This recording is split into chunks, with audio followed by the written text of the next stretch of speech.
श्रीमद् भगवत गीता साक्षात भगवान की दिव्य वाणी है। इसकी महिमा अपार है, अपरिमित है। उसका यथार्थ में वर्णन कोई नहीं कर सकता। शेष, महेश, गणेश भी इसकी महिमा को पूरी तरह से नहीं कह सकते, फिर मनुष्य की तो बात ही क्या है। गीता एक परम रहस्यमय ग्रंथ है। इसमें संपूर्ण वेदों का सार संग्रह किया गया है। इसका आशय इतना गूढ़ और गंभीर है कि आजीवन निरंतर अभ्यास करते रहने पर भी उसका अंत नहीं आता। भगवान के गुण, प्रभाव, स्वरूप, तत्व, रहस्य और उपासना का तथा कर्म एवं ज्ञान का वर्णन जिस प्रकार भगवत गीता में किया गया है, वैसा अन्य ग्रंथों में एक साथ मिलना कठिन है। भगवत गीता एक ऐसा अनुपमेय शास्त्र है जिसका एक भी शब्द सदुपदेश से खाली नहीं है। गीता सर्वशास्त्रमयी है।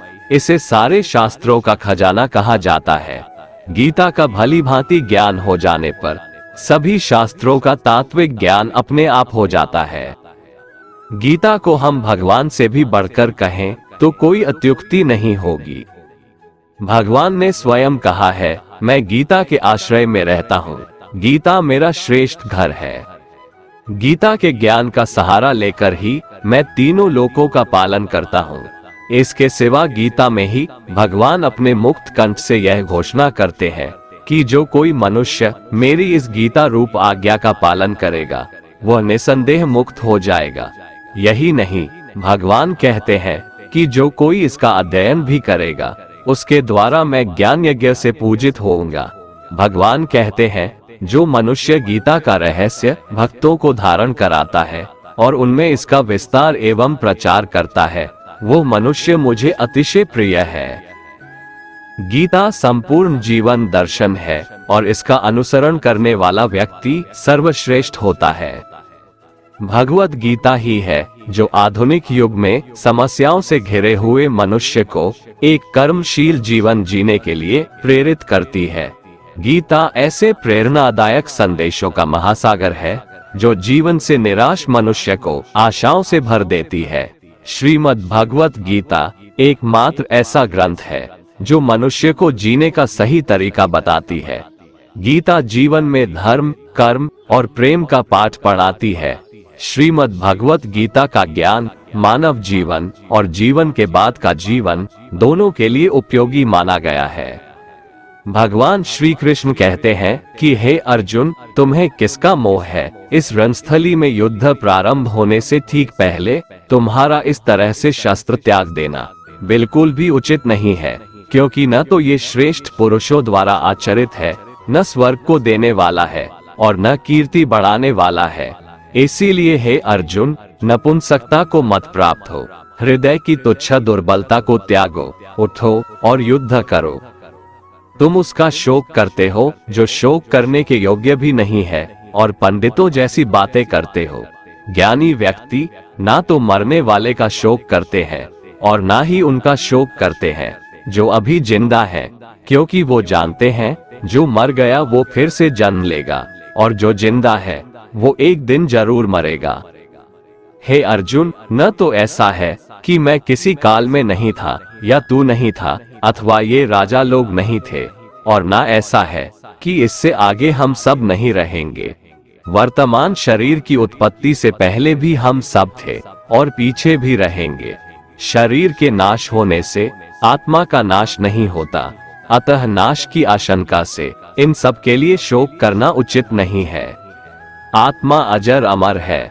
आत्मा न तो मरता है और न ही जन्म लेता है, क्योंकि आत्मा अजन्मा, नित्य, सनातन और पुरातन है। शरीर के मारे जाने पर भी यह नहीं मरता। जैसे मनुष्य पुराने वस्त्रों को त्याग कर नए वस्त्र धारण करता है, ठीक उसी प्रकार जीवात्मा पुराने व्यर्थ शरीर को त्याग कर नए शरीर को धारण करती है। आत्मा को शस्त्र काट नहीं सकते और न अग्नि इसे जला सकती है, जल इसे गीला नहीं कर सकता और ना ही वायु इसे सुखा सकती है।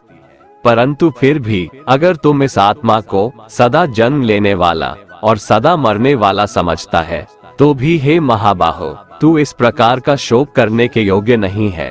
क्योंकि इस मान्यता के अनुसार जन्मे हुए की मृत्यु निश्चित है और मरे हुए का जन्म लेना भी निश्चित है। हे अर्जुन, अपने धर्म से भागकर तुम भय मत कर, क्योंकि क्षत्रिय के लिए धर्मयुक्त युद्ध से बढ़कर दूसरा कोई कल्याणकारी कर्तव्य नहीं है। हे पार्थ, अपने आप प्राप्त हुए और खुले हुए स्वर्ग के द्वार रूपी इस प्रकार के युद्ध को भाग्यवान क्षत्रिय लोग ही पाते हैं। किंतु अगर तुम इस धर्मयुक्त युद्ध को नहीं करेगा तो स्वधर्म और कीर्ति को खोकर पाप को प्राप्त होगा तथा युगों युगों तक तुम्हारे अपकीर्ति की चर्चा होगी। सम्मानित पुरुष के लिए अपकीर्ति मौत से भी बढ़कर है। या तो तुम युद्ध में मारा जाएगा और स्वर्ग को प्राप्त होगा, या तो संग्राम में जीतकर पृथ्वी का राज्य भोगेगा। इस कारण हे अर्जुन, उठ और युद्ध कर। जय पराजय, लाभ हानि और सुख दुख को समान समझकर युद्ध के लिए तैयार हो जा। इस प्रकार युद्ध करने से तू पाप को नहीं प्राप्त होगा और यही तुम्हारा सबसे बड़ा धर्म और कर्म है। ये संसार मेरी ही माया है, ये संसार मुझसे ही उत्पन्न हुआ है। मैं ही इसका पालन पोषण करता हूँ और मैं ही इस सृष्टि का विनाश करता हूँ। मैं जल में रस हूँ, चंद्रमा और सूर्य में प्रकाश हूँ, संपूर्ण वेदों में ओंकार हूँ, आकाश में शब्द और पुरुषों में पुरुषत्व हूँ। मैं ही सूर्य रूप से तपता हूँ, वर्षा का आकर्षण करता हूँ और उसे बरसाता हूँ। हे अर्जुन, मैं ही अमृत और मृत्यु हूँ, सत असत भी मैं ही हूँ। मैं धरती की मधुर सुगंध हूँ, मैं अग्नि की ऊष्मा हूँ, सभी जीवित प्राणियों का जीवन और सन्यासियों का आत्म स्वयं भी मैं ही हूँ। मैं भूत, वर्तमान और भविष्य के सभी प्राणियों को जानता हूँ, लेकिन वास्तविकता में मुझे कोई नहीं जानता। हमेशा शक करने वाला व्यक्ति कभी शांति प्राप्त नहीं कर पाता है।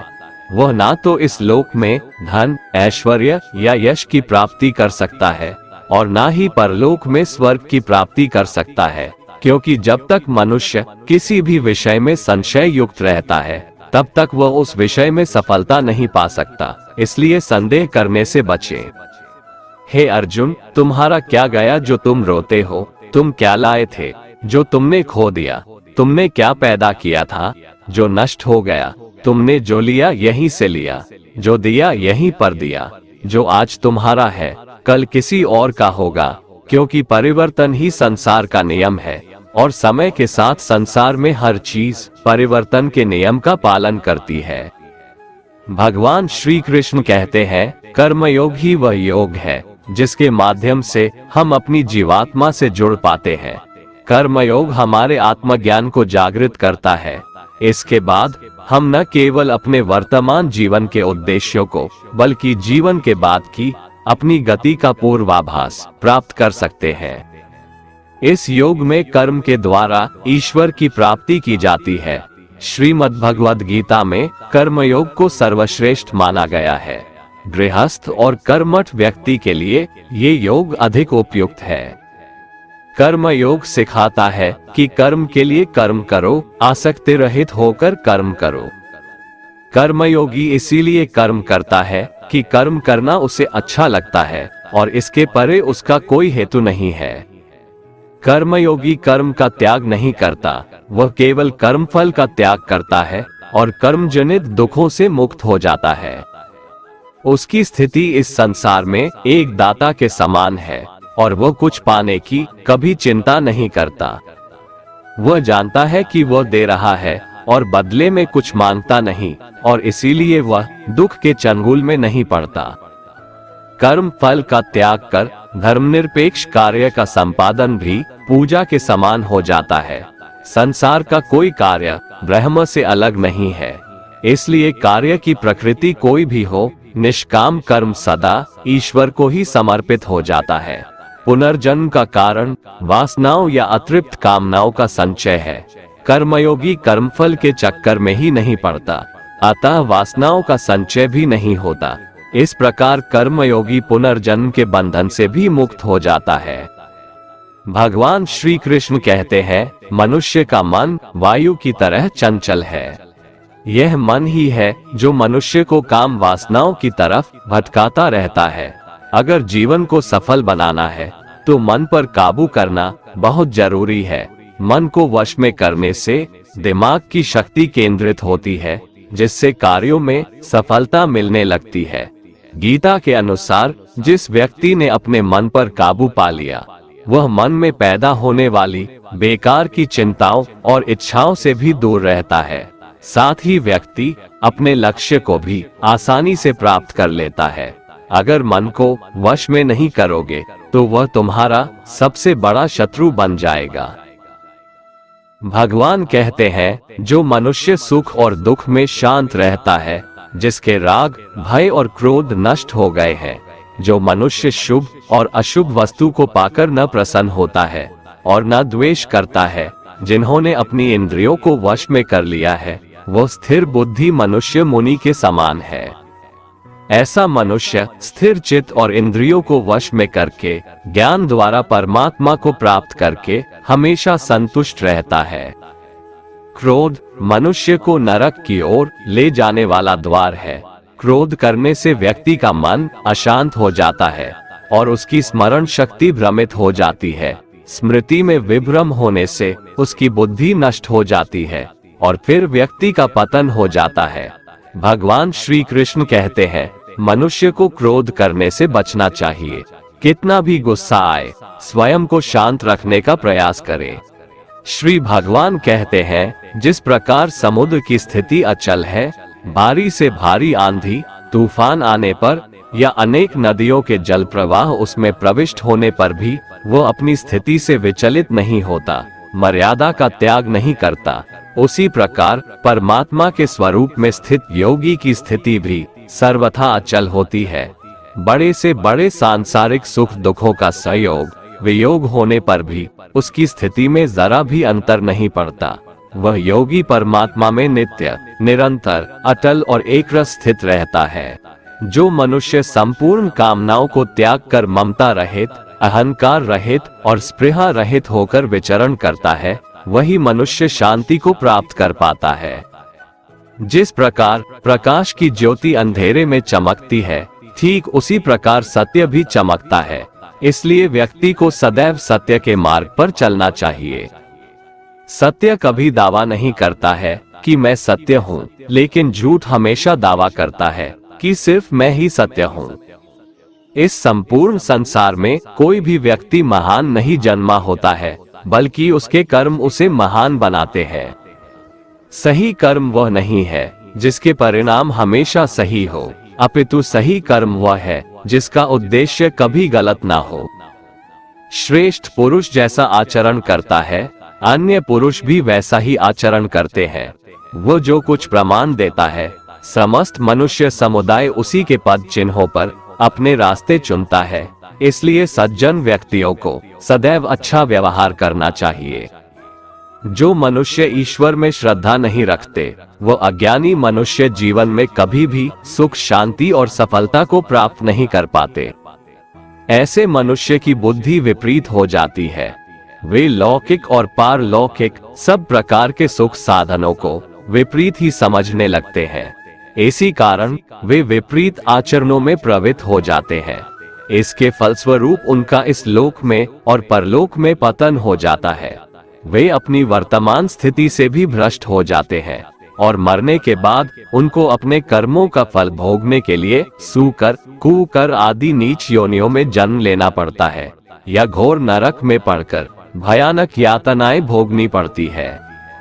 भगवान श्री कृष्ण कहते हैं, जो मनुष्य अपने कर्तव्यों का पालन करते हुए विपरीत परिस्थितियों में भी अपने धर्म के मार्ग पर अडिग रहता है और उसके कारण अगर उसकी मृत्यु भी हो जाती है, तो वह मृत्यु भी उसके लिए परम कल्याणकारक बन जाता है और उस मनुष्य को स्वर्ग की प्राप्ति होती है। हे अर्जुन, मेरे और तुम्हारे बहुत से जन्म हो चुके हैं। उन सबको तू नहीं जानता, किंतु मैं जानता हूँ। मैं अजन्मा और अविनाशी हूँ। मैं समस्त प्राणियों का ईश्वर होते हुए भी अपनी प्रकृति को अधीन करके अपनी योग माया से प्रकट होता रहता हूँ। जब जब इस धरती पर धर्म की हानि और अधर्म की वृद्धि होती है, तब तब अधर्म का विनाश और धर्म की पुनर्स्थापना हेतु मैं अपने एक नए रूप को रचता हूँ। और लोगों के सम्मुख प्रकट होता रहता हूँ। मनुष्य मेरी जिस भी रूप की पूजा करते हैं, मैं भी उनको उनकी भावना के अनुसार उसी रूप में दर्शन देता हूँ। मनुष्य जिस जिस भाव से मेरी उपासना करते हैं, मैं उनके उस भाव का ही अनुसरण करता हूँ। जो मेरा चिंतन करता है, उसका मैं चिंतन करता हूँ। जो मेरे लिए व्याकुल होता है, उसके लिए मैं भी व्याकुल हो जाता हूँ। जो मुझे अपना सर्वस्व अर्पण कर देता है, मैं भी उसे अपना सर्वस्व अर्पण कर देता हूँ। इस मनुष्य लोक में सांसारिक भोग के लिए लोग इंद्र आदि देवताओं की उपासना करते हैं, क्योंकि देवताओं का पूजन करने वालों को उनकी उपासना का फल तुरंत मिल जाता है। लेकिन मैं ऐसा नहीं करता हूँ। मेरे भक्त यदि सकाम भाव से भी मेरा भजन करते हैं, तो भी मैं उनकी उसी कामना को पूर्ण करता हूँ, जिसकी पूर्ति से उनका विषयों से वैराग्य होकर मुझ में प्रेम और विश्वास बढ़ता है। इसीलिए सांसारिक मनुष्यों को मेरी भक्ति का फल शीघ्र मिलता हुआ नहीं दिखता है, और इसलिए वे मंद बुद्धि मनुष्य कर्मों का फल शीघ्र प्राप्त करने की इच्छा से अन्य देवताओं का ही पूजन किया करते हैं। इंसान हमेशा अपने भाग्य को कोसता है, ये जानते हुए भी कि भाग्य से भी ऊंचा उसका कर्म है, जो उसके स्वयं के हाथों में है।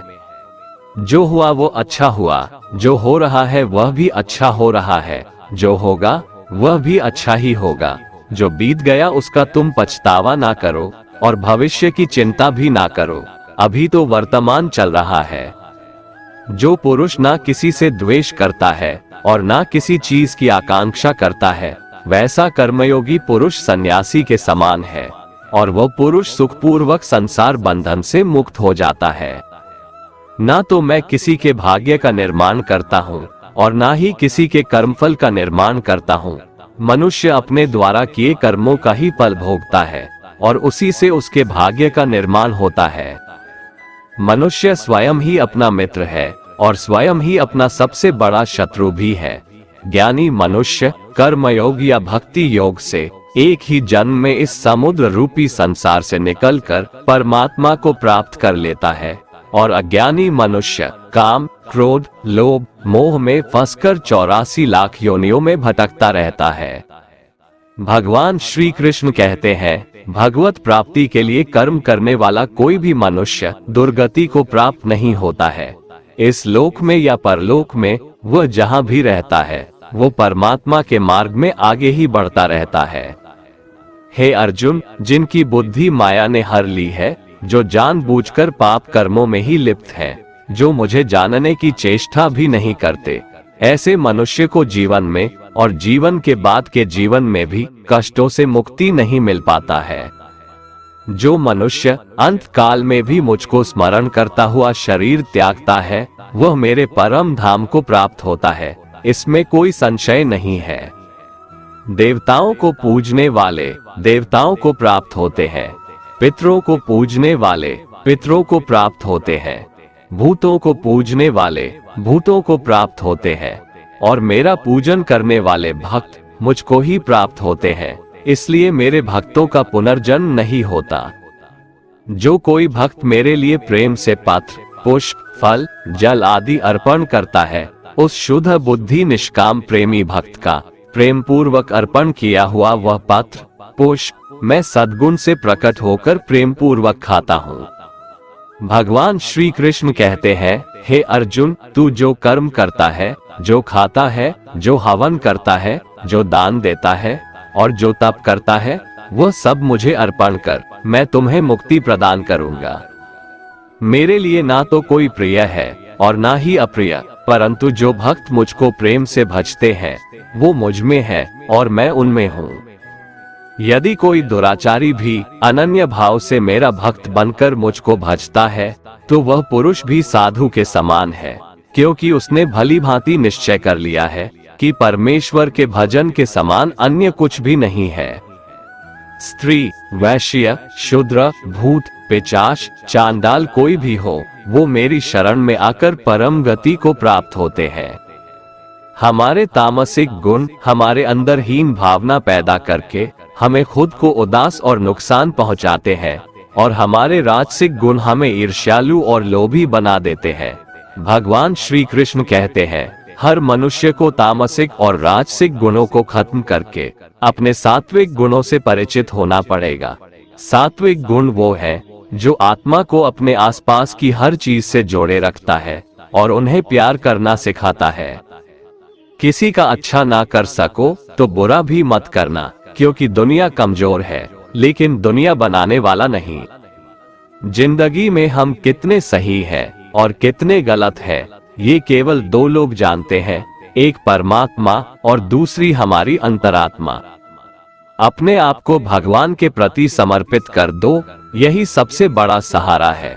जो कोई भी इस सहारे को पहचान गया है वह डर, चिंता और दुखों से आजाद रहता है। मनुष्य को सबसे पहले खुद का आकलन करना चाहिए, अर्थात खुद के बारे में जान लेना चाहिए। खुद की काबिलियत और क्षमता को जानना ही मनुष्य को आत्मज्ञान की प्राप्ति करा सकता है। जब तक मनुष्य खुद के बारे में जान नहीं लेगा तब तक उस मनुष्य का उद्धार नहीं हो सकता।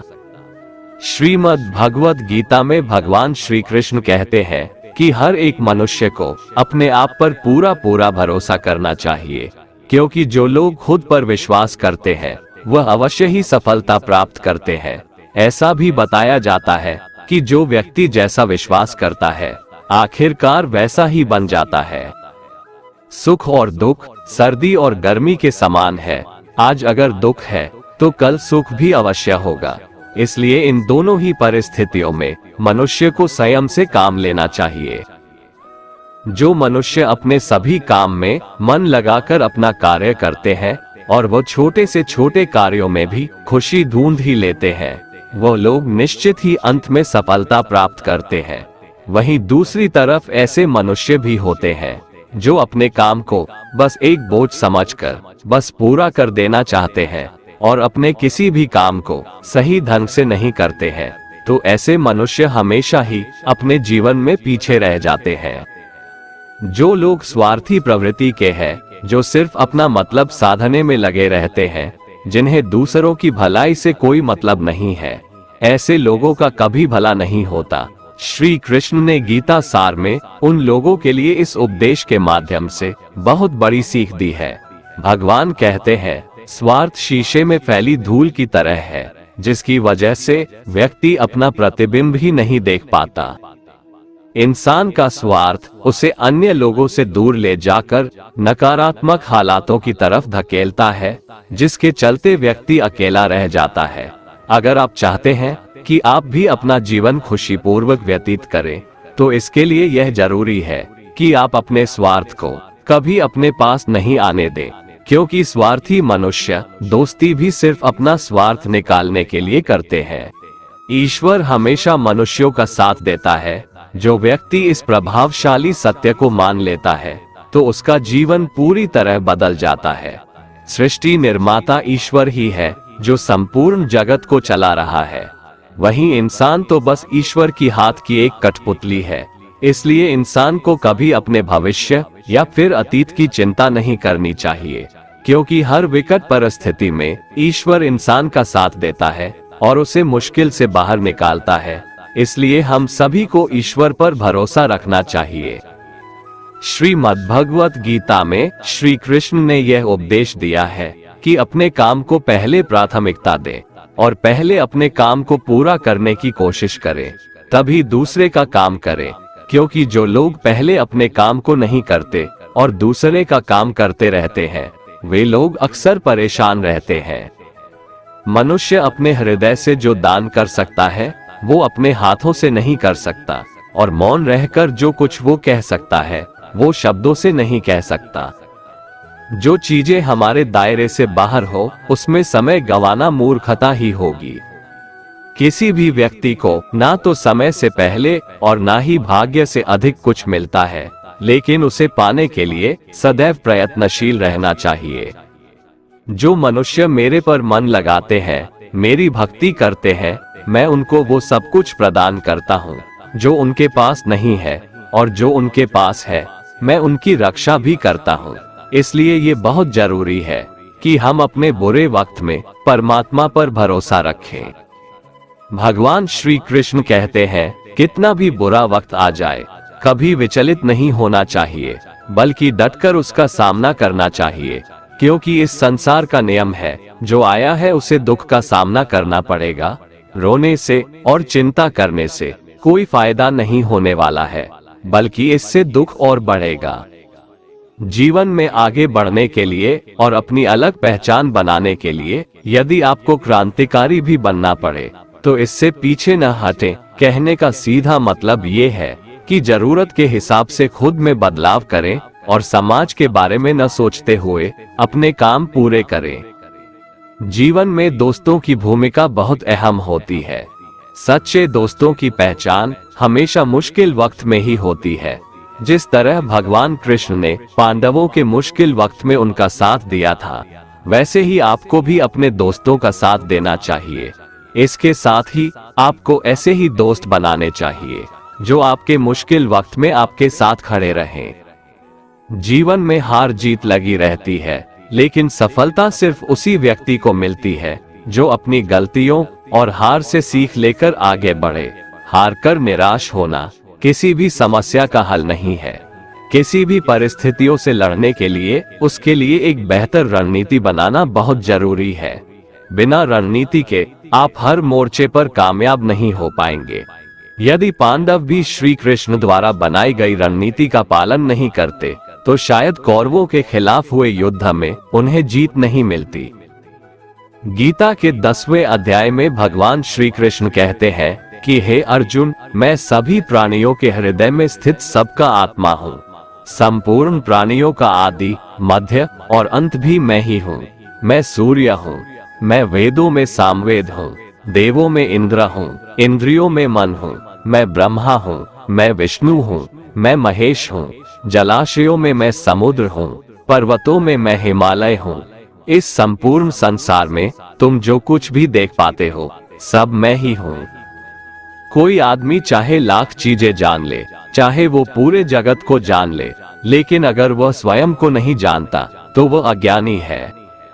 अगर कोई आपको ठुकरा दे तो बुरा मत मानना, क्योंकि वे वास्तव में आपकी कीमत नहीं जानते। जो रिश्ता हमें रुला दे उससे गहरा कोई रिश्ता नहीं, और जो रिश्ता हमें रोता हुआ छोड़ दे उससे कमजोर कोई रिश्ता नहीं। हमेशा शांत रहें, इससे आपके जीवन में खुद को बहुत मजबूत पाएंगे, क्योंकि लोहा ठंडा होने पर ही मजबूत होता है, पर गर्म होने पर तो उसे किसी भी आकार में ढाला जा सकता है। किसी विपत्ति के समय आपको ये 7 गुण बचाएंगे: आपका ज्ञान, आपकी विनम्रता, आपकी बुद्धि, आपके भीतर का साहस, आपके अच्छे कर्म, सच बोलने की आदत और ईश्वर में विश्वास। आत्मा हमेशा जानती है कि सही क्या है और गलत क्या है, लेकिन मनुष्य के सामने चुनौती तो मन को समझने की होती है। मुश्किल समय में व्यक्ति अकेला हो जाता है, लेकिन मुश्किलों की वजह से वही व्यक्ति मजबूत हो जाता है। जो आपको सम्मान दे उसी को सम्मान दीजिए।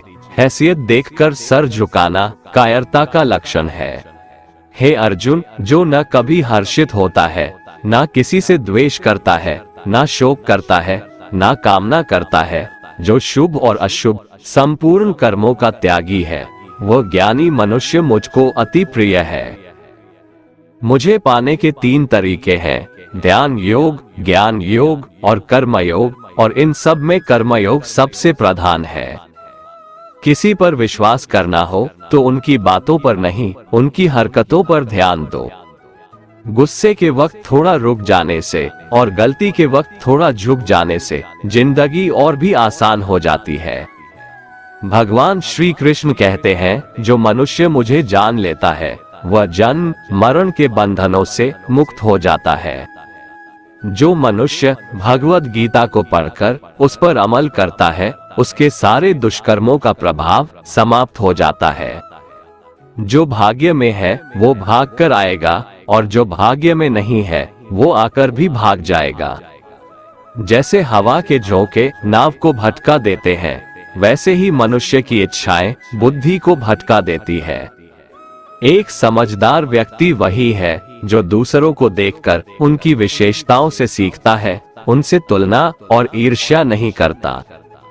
शस्त्र केवल शरीर को घायल कर देते हैं, किंतु शब्द आत्मा को भी घायल कर देते हैं।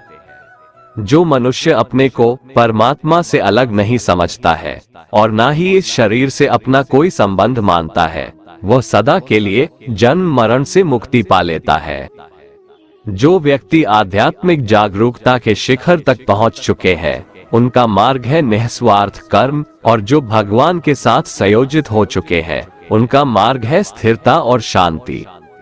मानव कल्याण ही भगवत गीता का प्रमुख उद्देश्य है, इसलिए मनुष्य को अपने कर्तव्यों का पालन करते समय मानव कल्याण को प्राथमिकता देना चाहिए। श्री कृष्ण कहते हैं, जो तुम्हारा साथ देता है तुम उसका साथ दो, जो तुम्हें धोखा देता है तुम उसे त्याग दो। जिस जगह आपका सम्मान नहीं हो वहां पर कभी जाना नहीं चाहिए, वरना लोग आपको कमजोर और बेवकूफ समझेंगे। जहां बारिश ना हो वहां फसल खराब हो जाती है, और जहां संस्कार ना हो वहां नस्ल भी खराब हो जाती है। जो लोग ये कहते हैं मेरे पास वक्त नहीं है, असल में उनके खास रिश्तों की गिनती में आपका नाम ही नहीं है। हे अर्जुन, वह जो वास्तविकता में मेरे उत्कृष्ट जन्म और गतिविधियों को समझता है, वह शरीर त्यागने के बाद पुनः जन्म नहीं लेता और मेरे परम धाम को प्राप्त होता है। वो व्यक्ति जो सभी इच्छाएं त्याग देता है और मैं और मेरा की लालसा और भावनाओं से मुक्त हो जाता है, उसे अपार शांति की प्राप्ति होती है। जिस मनुष्य के अंदर ज्ञान की कमी और ईश्वर में श्रद्धा नहीं होती, वो मनुष्य जीवन में कभी भी आनंद और सफलता को प्राप्त नहीं कर पाता। ईश्वर ने हमें जो कुछ भी दिया है वही हमारे लिए पर्याप्त है, और यही एक अटल सत्य भी है। संयम, सदाचार, स्नेह एवं सेवा, ये गुण सत्संग के बिना नहीं आते। ईश्वर से किए गए प्रार्थना से इंसान की परिस्थिति या तकदीर बदले या ना बदले, पर उस प्रार्थना से इंसान के चरित्र में जरूर बदलाव आता है। बात इतनी मधुर रखो कि कभी वापस भी लेनी पड़े तो आपको कड़वी न लगे। खुद में थोड़ा स्वाभिमान होना जरूरी है, वरना लोग आपको वहां भी दबाने की कोशिश करेंगे जहां आपका अधिकार है। कोई एक महापुरुष ही आत्मा को आश्चर्य की भांति देखता है, वैसा ही दूसरा कोई महापुरुष ही इसके तत्व का आश्चर्य की भांति वर्णन करता है, तथा दूसरा कोई अधिकारी पुरुष ही इसे आश्चर्य की भांति सुनता है, और कोई तो सुनकर भी इसको नहीं जानता। श्री भगवान कहते हैं, दुख सुख को समान समझने वाले जिस धीर पुरुष को ये इंद्रिय और विषयों के संयोग व्याकुल नहीं करते, वह मोक्ष के योग्य होता है। जब तक तुम अपने आप से नहीं हार जाओ, तब तक दुनिया की कोई ताकत तुम्हें हरा नहीं सकती है। कमजोर तुम नहीं, तुम्हारा वक्त है, और वक्त सबका बदलता है। तुम बस अपना कर्म करते जाओ। जिसने कभी संकट नहीं देखा, उसे अपनी ताकत का कभी एहसास नहीं होगा। जो दूसरों की तकलीफों को समझते हैं, जिनमें दया है, जो दिल से अच्छे हैं, उन्हें दोबारा जन्म नहीं लेना पड़ता है। किसी को कुछ देकर घमंड मत कर, क्या पता तू दे रहा है या पिछले जन्म का कर्ज चुका रहा है। घमंडी मनुष्य का वंश, वैभव और प्रतिष्ठा तीनों ही चले जाते हैं। विश्वास न हो तो रावण, कौरव और कंस को देख लो। चुप रहने से बड़ा कोई जवाब नहीं, और माफ कर देने से बड़ी कोई सजा नहीं। जिस मनुष्य के पास सब्र की ताकत है, उस मनुष्य की ताकत का कोई मुकाबला नहीं कर सकता। हमारी व्यर्थ की चिंता और मन का भय एक ऐसा रोग होता है जिससे हमारी आत्मीय शक्ति बिखर जाती है। मनुष्य को जीवन की चुनौतियों से भागना नहीं चाहिए, और न ही भाग्य और ईश्वर की इच्छा जैसे बहानों का प्रयोग करना चाहिए। यज्ञ से बचे हुए अन्न को खाने वाले श्रेष्ठ पुरुष सब पापों से मुक्त हो जाते हैं, और जो पापी लोग अपना शरीर पोषण करने के लिए ही अन्न पकाते हैं, वे तो पाप को ही खाते हैं। अर्थात जो लोग ईश्वर को याद किए बिना अपने जिंदा रहने में ही लगे रहते हैं, उन्हें चोर समझना चाहिए। केवल ज्ञान ही एक ऐसा अक्षय तत्व है जो कहीं भी, किसी भी अवस्था में और किसी भी काल में मनुष्य का साथ नहीं छोड़ता। धरती पर जिस प्रकार मौसम में बदलाव आता है, उसी प्रकार जीवन में भी सुख दुख आता जाता रहता है। युद्ध हो या जीवन, सफलता केवल 3 शस्त्रों से प्राप्त होती है: धर्म, धैर्य और साहस। कोई भी मनुष्य जन्म से नहीं, बल्कि अपने कर्मों से महान बनता है। कुछ पाना है तो खुद पर भरोसा कीजिए, क्योंकि सहारे कितने भी सच्चे और अच्छे हो, साथ छोड़ ही जाते हैं। मित्र गरीब है या अमीर, यह मायने नहीं रखता, बल्कि वो आपके बुरे समय में आपका साथ कितना देता है, यह मायने रखता है। धर्म चाहे जो भी हो, अच्छे इंसान बनो, हिसाब हमारे कर्म का होगा, धर्म का नहीं।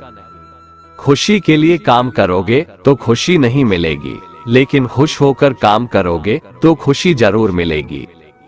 जब आप दूसरों के लिए अच्छा चाहते हैं, तो वही अच्छी चीजें आपके जीवन में वापस आती है। यही प्रकृति का नियम है। आपका मूल्य इससे तय नहीं होता कि आप क्या है, यह इससे तय होता है कि आप खुद को क्या बनाने की क्षमता रखते हैं। हंसता हुआ मन और हंसता हुआ चेहरा, यही सच्ची संपत्ति है। जितना इंतजार वो आपसे करवा रहा है, समय आने पर वो इतना देगा कि संभाल भी नहीं पाओगे। कोई आपका साथ ना दे तो निराश मत होना, क्योंकि परमात्मा से बड़ा हमसफर कोई नहीं होता। खुशी आजादी पर निर्भर होती है, और आजादी इस बात पर निर्भर होती है कि आप कितने साहसी हैं। विश्वास के बगैर इस दुनिया में कोई भी रिश्ता ज्यादा देर तक कायम नहीं रह सकता। यदि किसी भूल के कारण कल का दिन दुख में बीता, तो उसे याद कर आज का दिन व्यर्थ ना करें। बहुत से ऐसे लोग हैं जो कर्म करते हुए ही परम सिद्धि को प्राप्त हुए थे। जनक आदि ज्ञानी जन भी आसक्ति रहित कर्म द्वारा ही परम सिद्धि को प्राप्त हुए थे। इसलिए मनुष्य को हमेशा अच्छे कर्म करने चाहिए और फल की अभिलाषा से दूर रहना चाहिए। हे अर्जुन, मेरा इन तीनों लोकों में न तो कुछ कर्तव्य है और न ही कोई वस्तु प्राप्त करने योग्य है, फिर भी मैं कर्म करते हुए अपने कर्तव्य का निर्वाह करता हूँ। श्री भगवान कहते हैं, हे पार्थ, यदि मैं कर्मों को करने में सावधानी ना बरतूं, तो बड़ा अनर्थ हो जाएगा, क्योंकि मनुष्य सब प्रकार से मेरे ही मार्ग का अनुसरण करते हैं। इस दुनिया में हारे हुए इंसान की, तकलीफ में पड़े हुए इंसान की कोई मदद नहीं करता, और अगर कोई इंसान थोड़ा सा सफल हो जाए तो उससे कोई खुश नहीं होता। इसलिए अपना दुख किसी को बताओ मत, और अपनी खुशी किसी के आगे जताओ मत। मनुष्य का आहार हमेशा सात्विक और संतुलित होना चाहिए। जिस इंसान को ये समझ नहीं कि क्या खाना चाहिए, कितना खाना चाहिए, कहाँ खाना चाहिए और कैसे खाना चाहिए, वो परमात्मा को कभी नहीं पा सकता। जो मंदबुद्धि मनुष्य सिर्फ दिखावे के लिए कहता है कि उसने समस्त इंद्रियों को वश में कर लिया है, परंतु वह मन ही मन उन इंद्रियों के विषयों का चिंतन करता रहता है, वो मनुष्य मिथ्याचारी अर्थात दंभी कहा जाता है। जो पुरुष परंपरा से नहीं चलता, सृष्टि चक्र के नियमों का पालन नहीं करता, अर्थात अपने कर्तव्य का पालन नहीं करता, वह इंद्रियों के द्वारा भोगों को भोगने वाला पापी पुरुष व्यर्थ ही जीता है। परंतु जो मनुष्य आत्मा में ही रमण करने वाला और आत्मा में ही तृप्त तथा आत्मा में ही संतुष्ट हो, उसके लिए कोई कर्तव्य नहीं है। आत्मा का मतलब यहाँ सबसे बड़ा सच है, और जो सत्य को समझता है, सत्य में ही खुश होकर सत्य में ही रहता है, उसके लिए कोई कर्तव्य नहीं है। लेकिन ऐसा कोई लाखों करोड़ों में एक होता है। उस महापुरुष का इस विश्व में न तो कर्म करने से कोई प्रयोजन रहता है, और न कर्मों के न करने से ही कोई प्रयोजन रहता है, तथा संपूर्ण प्राणियों में भी इसका स्वार्थ से कोई संबंध नहीं रहता। कहने का सीधा मतलब है, जिसे परमात्मा मिल चुका है, वह कोई और दूसरा कर्म क्यों करे। जो ज्ञानी है, जिन्हें ईश्वर की सच्चाई मालूम हो चुकी है, उनकी ये जिम्मेदारी बन चुकी है कि उनके काम करने के तरीके से कहीं किसी और के मन में काम करने के प्रति अश्रद्धा या अपमान ना पैदा हो जाए। इसलिए उन ज्ञानी जनों के लिए ये जरूरी है कि वो ऐसा उदाहरण सामने रखें, जिससे हर कोई अपना कर्म, अपना कर्तव्य करने के लिए प्रेरित हो। तामसिक गुण वाले व्यक्ति आलस्य या नींद इसी प्रकार के कर्म करते हैं। राजसिक गुण वाले बात बात पर शौर्य या बहादुरी दिखाने का काम करते हैं, लेकिन ज्ञानी मनुष्य जानते हैं उसके गुण ही उससे कर्म करवा रहे हैं, और जो ज्ञानी नहीं होते वो समझते हैं कि सब कुछ वही कर रहे हैं। उठाकर फेंक दो उन रिश्तों को गहरे समुंदर में जिनमें वक्त पड़ने पर स्वार्थ और मतलब की बदबू आती हो। अगर सही मायने में आप अपना जीवन बदलना चाहते हो तो सबसे पहले आपको अपना मन बदलने के लिए तैयार रहना पड़ेगा, क्योंकि जैसा आपका मन रहेगा वैसे ही आपके विचार होंगे, और जैसे आपके विचार होंगे वैसे ही आपका जीवन होगा। जो जा रहा है उसे जाने दो, वो आज रुक भी गया तो कल चला ही जाएगा। आप जितने सरल, सीधे और नर्म दिल के रहोगे उतना ही चतुर और बेईमान लोगों द्वारा खदेड़ दिए जाओगे। जिंदगी में सब कुछ दोबारा मिल सकता है, पर वक्त के साथ खोया हुआ रिश्ता और भरोसा दोबारा नहीं मिलता। भरोसा उसी पर करना जो निभाने के लायक हो। कुछ पल का साथ तो अर्थी उठाने वाले भी दे देते हैं। सच्चे लोगों पर भी उतना विश्वास रखिए जितना दवाइयों पर रखते हैं। बेशक थोड़े कड़वे होंगे पर आपके लिए फायदेमंद होंगे। उन लोगों से तो दूरियां ही ठीक है जिन्होंने आपकी नजदीकियों की कभी कदर नहीं की। बड़ा वही होता है जो छोटों के दर्द को समझ सके। कौन क्या कर रहा है, कैसे कर रहा है, क्यों कर रहा है, इन सब से आप जितना दूर रहेंगे उतना ही खुश रहेंगे। हर रिश्ते की अलग अलग सीमाएं होती है, लेकिन बात जब आत्मसम्मान की हो तो वहां पर हर रिश्ता समाप्त कर देना ही उचित होता है। सुबह की नींद इंसान की इरादों को कमजोर बनाती है। मंजिल को हासिल करने वाले लोग कभी देर तक नहीं सोते। मदद एक ऐसी घटना है, करो तो लोग भूल जाते हैं और ना करो तो लोग याद रखते हैं।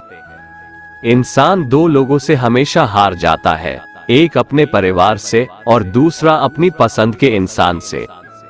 मूर्ख इंसान अपना तो नुकसान करता ही है, लेकिन जो उसकी मदद करता है उसका भी नुकसान करता है। जीवन में इतने व्यस्त हो जाओ कि पछतावा, दुख, नफरत, डर के लिए समय ही ना बचे।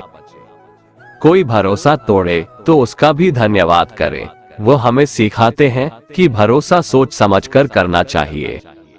जीवन में सुख शांति चाहते हैं तो अपनी समस्याओं और आलोचनाओं को खुद पर हावी ना होने दें। जन्म से मिले रिश्ते तो प्रकृति की देन है, लेकिन खुद के बनाए रिश्ते आपकी पूंजी है, इन्हें संभाल कर रखिए। किसी व्यक्ति के गुण दोषों का निर्धारण करने से पूर्व अपनी दृष्टि को निष्पक्ष और पारदर्शी बनाना आवश्यक होता है। किसी को अपनी कमजोरी मत बताओ, क्योंकि अक्सर लोग दूसरों की कमजोरी का फायदा उठा लेते हैं। जिंदगी में दो लोगों को कभी मत भूलना, एक वो जिसने तकलीफ दी हो और दूसरा वो जिसने तकलीफ में साथ दिया हो। भगवान श्री कृष्ण कहते हैं, तू मन छोटा मत किया कर, जहां तेरे अपने मुंह फेर लेंगे वहां मैं तुम्हारा साथ दूंगा। तू किसी के आगे इतना भी मत झुक कि वो तुम्हें गिरा हुआ समझने लग जाए। लोग तुम्हारी कदर तभी करेंगे जब तुम उन्हें उन्हीं की तरह नजरअंदाज करना सीख जाओगे।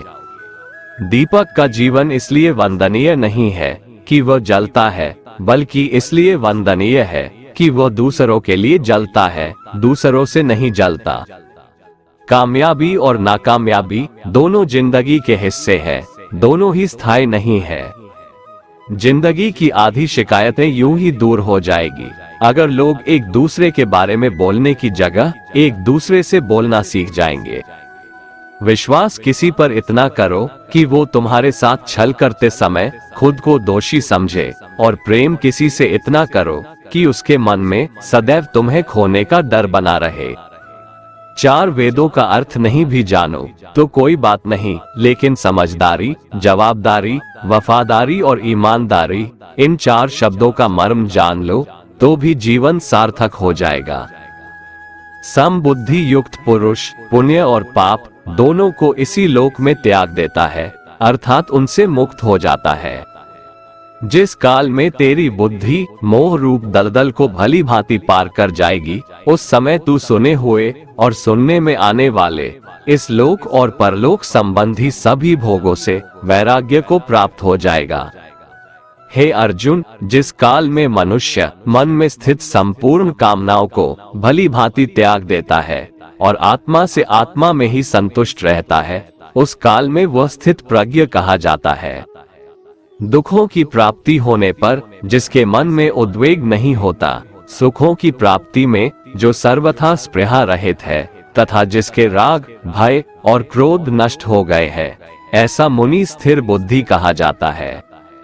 जिस प्रकार कछुआ सब ओर से अपने अंगों को जैसे समेट लेता है, वैसे ही जब पुरुष इंद्रियों के विषयों से इंद्रियों को सब प्रकार से हटा लेता है, तब उसकी बुद्धि स्थिर है, ऐसा समझना चाहिए। किससे कब और कितना बोलना है, अगर तुमने ये समझ लिया तो तुम अपनी जिंदगी के सार्थक बन चुके हो।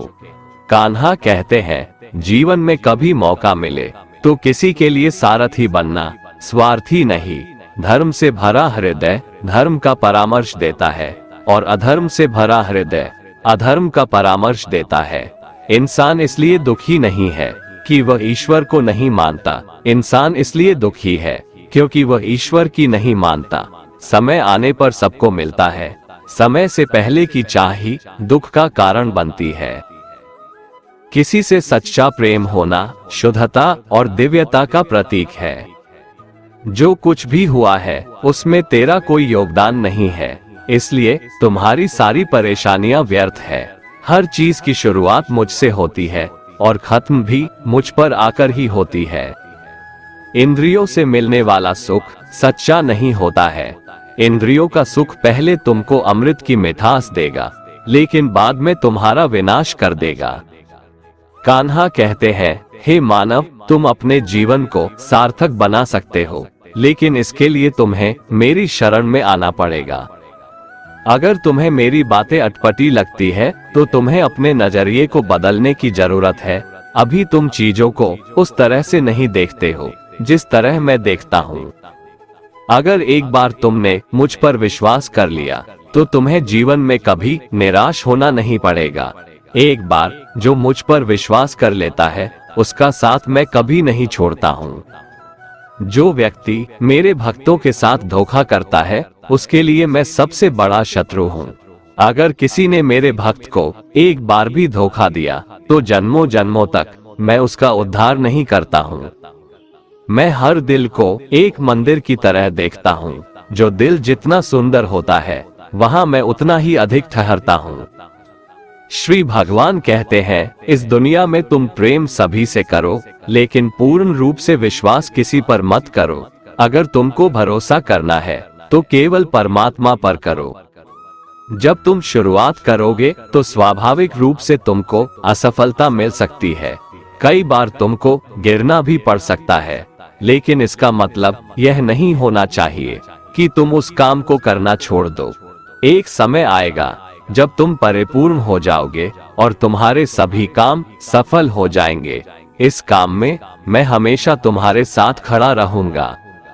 मैं तुम्हारे हर छोटे बड़े कर्म में साथ दूंगा। तुम्हारा जो दिल करे उसको करो, लेकिन नम्रता और सरलता के साथ, अहंकार के साथ नहीं। इस धरती पर आने के बाद आपका मुख्य उद्देश्य यहाँ से मुक्त होना है। केवल वही मनुष्य मुक्त हो सकता है जो अपने कर्मों में दृढ़ संकल्प के साथ स्थिर है और सुख दुख को समान रूप से सहन करता है। जो मनुष्य अपनी आत्मा की बात सुन सकता है वह मुझसे बात कर सकता है और देख भी सकता है। जो आदमी मुझे हर चीज में देखता है और मेरे होने के एहसास को अनुभव करता है वह मेरा सच्चा भक्त है। ऐसे भक्तों से मुझे प्रेम है। ऐसा कोई नहीं है जिसका सदियों से अस्तित्व है और ना ही ऐसा कोई है जिसका सदियों बाद अस्तित्व रहेगा। यहाँ कुछ स्थायी नहीं है। मैं सभी के घरों में निवास करता हूँ। मेरी ऊर्जा सभी जगह समान रूप से वितरित है। जो मुझे पहचान लेता है उसको मैं भक्ति रस प्रदान करता रहता हूँ। दुनिया का सबसे बड़ा पापी अगर समर्पण के साथ मेरी सच्ची उपासना करे तो मैं उसको भी शुद्ध कर देता हूँ। जो तुमने सुना है उस पर विश्वास मत करो। कुछ लोग अपने विवेक से मुझे अपना बनाते हैं, कुछ लोग ज्ञान से, कुछ लोग कर्म से, कुछ योग से। तुम मुझे किस रूप में प्राप्त करना चाहते हो ये पूरी तरह तुम्हारे ऊपर है। तुम मुझे जिस रूप में बुलाओगे मैं उस रूप में हाजिर हो जाऊंगा। तुम मेरे प्रति सदा चौकस रहो, मेरी उपासना करो, अपने हर एक काम के लिए मेरा स्मरण करो। मैं वादा करता हूँ तुम मेरे प्रिय बने रहोगे। कान्हा कहते हैं, मैं ना तो तुम्हारी महंगी भेंट से प्रसन्न होता हूँ और ना ही दिखावटी दान दीक्षा से। अगर मेरे मन को जीतना है तो मुझे प्रेम से पुकारो, मैं हाजिर हो जाऊंगा। अवास्तविक चीजों को लेकर मन में कभी डर पैदा मत होने दो। वो वास्तविक नहीं है, वह ना तो कभी था और ना कभी होगा। इसके विपरीत जो वास्तविक है वह हमेशा से था और उसे ना तो बदला जा सकता है ना कभी नष्ट किया जा सकता है। जो मनुष्य किसी अच्छे काम में लगा हुआ होता है आने वाले समय में उसका अंत कभी बुरा नहीं होता है। मनुष्य को निडर, शुद्ध और आध्यात्मिक बनना चाहिए। जीवन का आनंद लो, उदार दिल से बातें करो, किसी पर क्रोध मत करो, किसी का अहित मत सोचो, सभी के साथ सद्भाव के साथ पेश आओ। कर्म का नियम कहता है कि प्रत्येक घटना का एक कारण और प्रभाव होता है। समान रूप से किए गए कार्य के परिणाम अलग अलग हो सकते हैं। ये केवल इस बात पर निर्भर करता है कि वो कर्म करता किस प्रकार है। जिस प्रकार आग एक लकड़ी को जलाकर राख कर देती है, उसी प्रकार आत्मा ज्ञान आपके अंदर चलने वाले सभी द्वैत कार्यों को भस्म कर आपको आंतरिक शांति प्रदान करता है। भगवान पर विश्वास उस बच्चे की तरह करो जिसे हवा में उछालो तो वह हंसता है। वह डरता नहीं है क्योंकि वह जानता है कि आप उसे गिरने नहीं दोगे। दुनिया में हमारे सामने चाहे जो परिस्थिति आ जाए, एक काम करना, अपने जीवन को ऊपर वाले को सौंप देना। इस मनुष्य लोक में कर्मों के फल को चाहने वाले लोग देवताओं का पूजन किया करते हैं क्योंकि उनको कर्मों से उत्पन्न होने वाली सिद्धि शीघ्र मिल जाती है। ब्राह्मण, क्षत्रिय, वैश्य और शूद्र, इन 4 वर्णों का समूह गुण और कर्मों के अनुसार मेरे द्वारा रचा गया है। इस प्रकार उस सृष्टि रचनादि कर्म का कर्ता होने पर भी मुझ अविनाशी परमेश्वर को तू वास्तव में अकर्ता ही जान। कर्मों के फल में मेरी स्पृहा नहीं है, इसलिए मुझे कर्म लिप्त नहीं करते। यहाँ श्री भगवान के कहने का भाव है कि कर्म करो लेकिन फल की इच्छा से नहीं, बस अपना कर्म करते जाओ और आगे बढ़ते जाओ। पूर्व काल में पूर्वजों ने भी इस प्रकार मेरे बताए अनुसार ही कर्म किए हैं और मोक्ष को प्राप्त हुए हैं। इसलिए अगर तू भी मोक्ष को पाना चाहता है तो पूर्वजों द्वारा सदा से किए जाने वाले कर्मों को ही कर। जिसकी आसक्ति सर्वथा नष्ट हो गई है, जो अपने देह पर अभिमान नहीं करता और जो ममता से रहित हो गया है, जिसका चित्त निरंतर परमात्मा के ज्ञान में स्थित रहता है, वैसा कर्मयोगी अपना कर्म यज्ञ की तरह करता है और मोक्ष को प्राप्त होता है। जो अपना सब कुछ परमात्मा को अर्पित कर देता है, जिसके लिए परमात्मा ही सब कुछ है, जो अपने हर कर्म में परमात्मा को देखता है और हर कर्म परमात्मा के लिए करता है, वैसा कर्मयोगी मोक्ष का अधिकारी होता है। जो मनुष्य मुझसे परम प्रेम करके इस परम रहस्य युक्त गीता शास्त्र को मेरे भक्तों में कहेगा, वह मुझको ही प्राप्त होगा, इसमें कोई संदेह नहीं है। उससे बढ़कर मेरा प्रिय कार्य करने वाला मनुष्यों में कोई भी नहीं है तथा पृथ्वी भर में उससे बढ़कर मेरा प्रिय दूसरा कोई भविष्य में होगा भी नहीं। जो मनुष्य श्रद्धायुक्त दोषों से रहित होकर इस गीता शास्त्र का श्रवण भी करेगा, वह भी सभी पापों से मुक्त होकर मेरे परम धाम को प्राप्त होगा। दोस्तों, अगर आपको हमारा ये वीडियो पसंद आया तो कमेंट में जय श्री राधे कृष्ण लिखें और ऐसे ही प्रेरणादायक वीडियो देखने के लिए हमारे चैनल को सब्सक्राइब कर लें। जय श्री राधे कृष्ण।